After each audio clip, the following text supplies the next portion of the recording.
Our next guest is Matt Grace from Objective Logistics. Hi, Matt. Hey, good morning. Hey. Matt, can you tell us what Objective Logistics is? Yeah, we're we're Moneyball for restaurants and retail. So really simply what we do is we suck up data from those cash registers. We call them point of sales, where your orders get put in by waiters, waitresses, and bartenders or retail sales staff. Suck up that data, and we rank every waiter, waitress, or bartender based on their sales performance and things like tip percentage and turn times.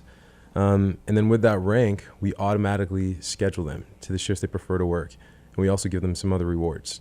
So you're sort of creating a metric system to see where they're in our rhythm, what they're really best at, and then that helps to sort of schedule. Yeah, I mean, for performance. So it's like a performance metric system. It is. You know, it's kind of like what Sabermetrics did for baseball. Right. That kind of thing.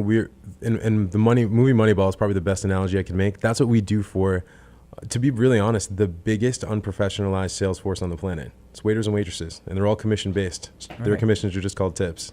So how did you come about developing this for this industry?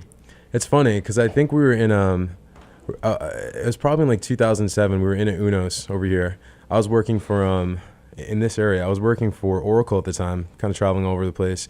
And a really good friend of mine was in finance, working in Boston, actually working out west, but in a Boston office for Pacific Crest. Long story short, we've been friends for like 10 years, and I had no idea what he did.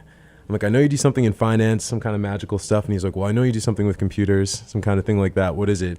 And we started to tell each other what we did. And when he got to his side of the story was, you know, every day I see these 26, 27-year-old kids coming in, which I thought was old at the time, coming in and selling their companies for millions of dollars when the companies have no perceivable value. I'm like, really? He's like, yeah, I'm the one doing the valuation on them. I'm an investment banker. That's what I do. I was like, well, come up with an idea that can somehow be affected through technology and I can build it. I mean, I've been writing software since I was 13. And I had just finished telling him what I did, which was doing big scheduling problems. So when you call Comcast and they say, yeah, we'll be on site to turn on your service between 12 and 4 p.m., you're like, a 4-hour window. And it was really that married to his background in microeconomics and thinking about like, how can I take these two and marry them together with technology? And I remember he was like, he's telling me we were going through industries. He was like, all right, government, don't know anything about government. Defense, huge industry, don't know anything about defense. Restaurants. He'd worked in restaurants since I think he was 11, right? Until he under the table until he could get a worker's permit. And we started just talking about how like you could do something there and microeconomics, scheduling, restaurants, technology, how they come to play. And that was the epiphany. You have a sales force that's not treated like a sales force. What if we just rewarded them? And what do they want? They want to make as much money as possible. They want to control their time and they want to control their money. And if we give them a way to do that, and we've really created like a meritocracy there. It doesn't matter how long you've worked there. It doesn't matter what kind of relationship you have with your manager. So you got there with one or two, you started with one or two partners? Just one. One other partner. Yep. And then you went and developed the product. We did. We knocked on 1,000 doors on restaurants. We tried to find one that was kind of like in our sweet spot, which was full service restaurants, really kind of the casual, 10 plus locations.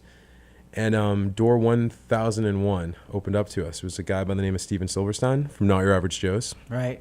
Uncle Brandon, he rolled the dice on us and let us build a product that didn't exist with his team. And now we're in all 22 And plus locations. Did you do that on your own nickel? Yeah, we did. It was our first round of funding. We call it Triple F. Was friends, family, and fools. Right. And most of those fools were Phil and I putting our money into the company. But we had family members, we had close friends, and people that really believed in us early on. It's going back to 2010.